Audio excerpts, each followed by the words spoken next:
Apa hasil yang diperoleh melaksanakan Isra Mi'raj itu? Yang diperoleh adalah perintah untuk melaksanakan sholat. Perintah melaksanakan sholat. Allah SWT mengingatkan kepada kita bahwa sholat yang 5 waktu telah ditentukan waktunya. Jelas, sekian detik, setengah menit, tidak bisa dirubah. Perputaran atau penggunaan waktu sholat menggunakan perputaran bumi mengelilingi matahari. Ini yang kita laksanakan. Dan telah ditentukan waktu oleh Allah SWT.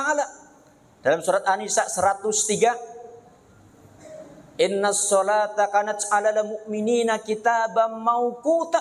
Sesungguhnya sholat itu fardu yang ditentukan waktunya atas orang-orang yang beriman. Jadi kewajiban bu sholat itu. Perintah 5 kali sehari semalam. Seluruh umat Islam baik laki-laki perempuan yang sakit pejabat rakyat pun diperintahkan ini. Coba lihat ini. Orang yang ke masjid pun tidak mengenal orang kaya. Yang sakit pun melaksanakan. Allah mengingatkan kepada kita dalam surat Al-Isra ayat 78. Dirikanlah sholat dari sudah matahari tergelincir sampai gelap malam.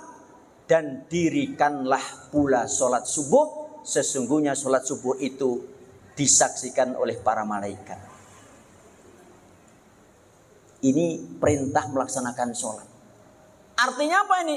Tergelincir matahari. Waktu duhur sama sholat asar. Gelap malam, maghrib dengan isya. Dan subuh disaksikan oleh para malaikat. Ibu. Orang yang kakinya nggak ada pun melaksanakan sholat. Lihat nih bu. Ini kakinya nggak ada. Nggak ada kakinya. Hanya tangan. Tangan jadi kaki, kaki pun karena nggak ada jadi tangan. Duduknya di antara 2 sujud. Lihat nih. Ini. Coba. Ini sujudnya nih. Ini nggak punya kaki. Jadi tangannya pun nempel di sajadah. Coba lihat nih. Berdiri, kakinya nggak ada, tangan jadi kaki. Coba bu. Ini orang yang maaf cacat, kakinya nggak ada, entok mampu melaksanakan sholat 5 waktu. Masih banyak teman-teman kita yang sempurna fisiknya, tapi masih enggan melaksanakan sholat 5 waktu. Lihat nih. Masya Allah. Ini ya duduknya pun ini. Kakinya nggak ada. Kemudian tangannya pun menempel di sajadah. Sholat tetap dia laksanakan. Karena apa? Dia merasa ini adalah perintah Allah SWT. Dan melaksanakan sholat berjamaah itu lebih utama daripada sholat sendirian. Apa keutamaan melaksanakan sholat berjamaah? Salah satunya diampuni dosa-dosanya. Lihat ini. Rasulullah mengingatkan kepada kita.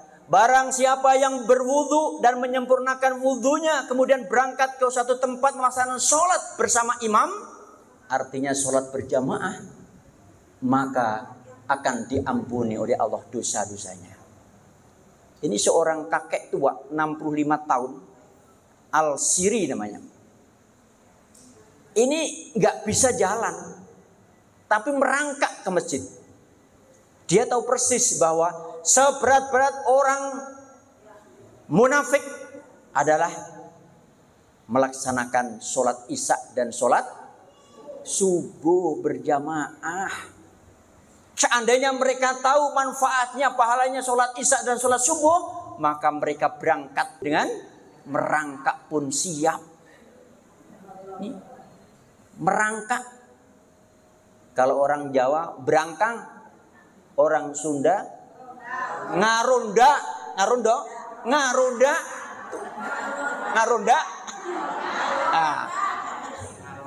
Tawelah.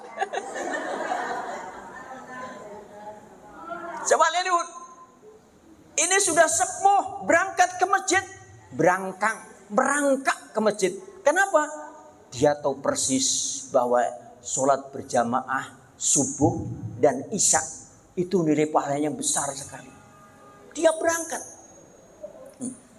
Dan bukan hanya itu, dia sudah seumur beliau 65 tahun ini. Mau ngapain lagi seumur kita?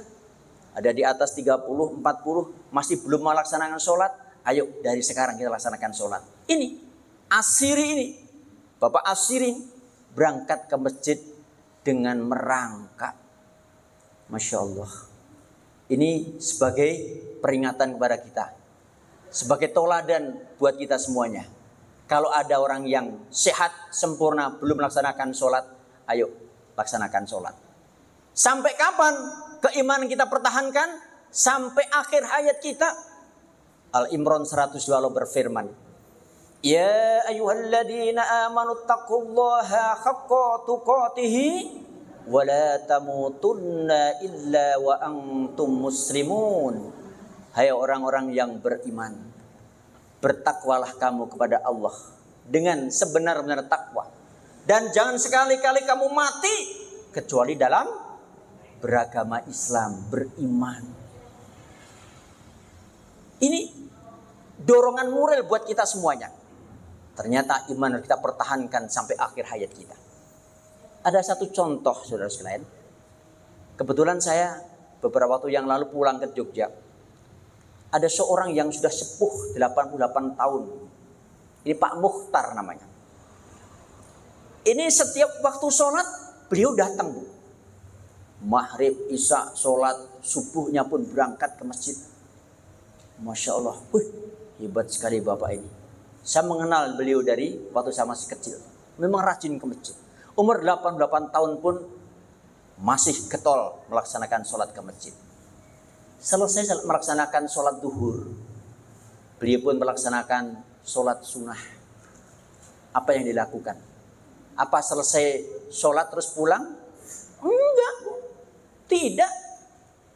Beliau selesai melaksanakan sholat pun melaksanakan kewajibannya sebagai seorang anak pada ayah dan ibunya. Apa, Bu? Mendoakan ayah dan ibu. Bapak ibunya sudah tidak ada. Umur 88 tahun seperti ini masih mendoakan ayah dan ibu. Rabbighfirli wali walidayya warhamhuma kama rabbayani shaghira. Sepuh, tertatih-tatih, mau pulang, mau istirahat siang. Karena perjalanan pun jauh, kurang lebih hanya 100 meter, Bu. Bagi beliau jauh. Kenapa? Capek. Dari masjid ke rumahnya kurang lebih 100 meter. Capek keluar dari masjid pun, istirahat dulu, ngaso dulu lah. Mau pulang untuk istirahat siang. Capek. Alhamdulillah beliau tidak udut. Kalau ngerokok mungkin ngerokok dulu. Alhamdulillah nggak merokok beliau. Pulang sebelum pulang supaya enak cek dulu sandalnya supaya nggak keliru. Ini kanan. Oh ya, digremengi, dipegang-pegang. Ini kiri, dipakai. Lo kok nggak pas? Kebalik. Masya Allah. Ini yang kanan, ini yang kiri. Pas. Bismillah. Pulang. Keluar dari masjid, dia hamdalah lagi. Alhamdulillah. Kenapa? Kena sinar matahari. Ini sholat duhur ini, Bu. Begitu ketemu di jalan, saya tanya, Mbah Mukhtar, kok rajin ke masjid? Apa tujuan Mbah Mukhtar itu? Cari bekal mudik ke kampung akhirat tole. Gitu. Ini beliau. Dan ini saya rekam ini memberikan motivasi kepada kita semuanya. Ada contoh lain. Orang yang sakit tapi tetap melaksanakan sholat. Siapa itu? Pejabat negara, Bu. Pejabat negara masih melaksanakan sholat dalam keadaan sakit. Siapa kira-kira?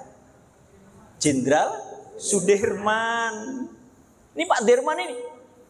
Pak Dirman ini dalam memberikan motivasi kepada anak buahnya selalu menyampaikan surat Al-Baqarah 154. Beliau mengatakan, dan janganlah kamu mengatakan terhadap orang-orang yang gugur di jalan Allah itu mati. Tidak. Mereka tidak mati. Tetapi mereka tetap hidup. Kamu tidak menyadarinya. Mereka tetap hidup, bukan mati. Cuman kamu tidak menyadarinya. Ini Jenderal Sudirman memberikan motivasi kepada anak buahnya. Supaya apa? Semangat juangnya tinggi. Tidak takut mati. Seperti beliau ini. Lihat. Sholat, Bu.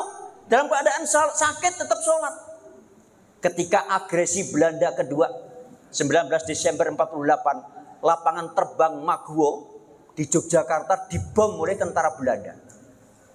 Sholat subuh beliau masih di tempat tidur. Di tempat tidur.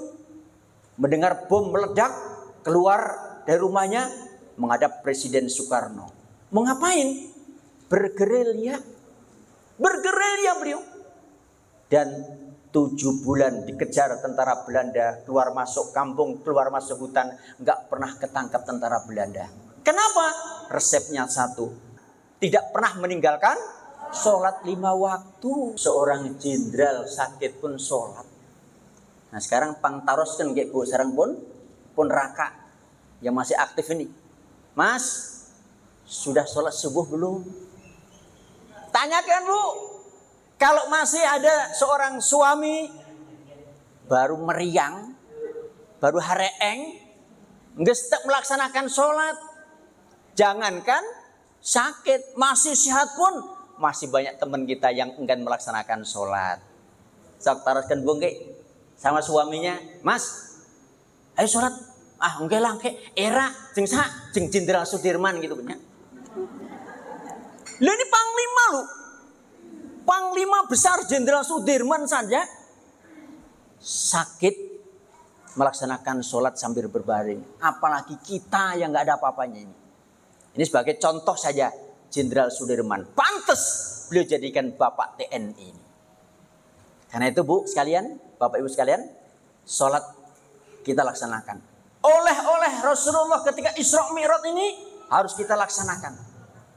Kenapa? Karena ibadah sholat akan dihisab pertama kali oleh Allah Subhanahu wa taala di hari kiamat nanti. Rasulullah mengingatkan kepada kita, yang pertama kali dihisab seorang hamba pada hari kiamat ialah sholatnya. Jika sholatnya baik, amal ibadah yang lain pun baik. Jika sholatnya rusak, amal ibadah yang lain pun rusak. Ini. Karena itu sholat amalan ibadah yang pertama yang harus kita lakukan karena akan hisab oleh Allah pertama kali. Ayo yang 5 waktu jangan kita tinggalkan. Apapun keadaan kita, senang, sakit, susah, gembira, kita laksanakan. Karena dengan sholat 5 waktu itu, maka hati kita akan sejuk. Inilah yang dapat kami sampaikan. Mohon maaf bila ada kurang dan lebihnya. Dan mudah-mudahan ini bermanfaat. Wassalamualaikum warahmatullahi wabarakatuh.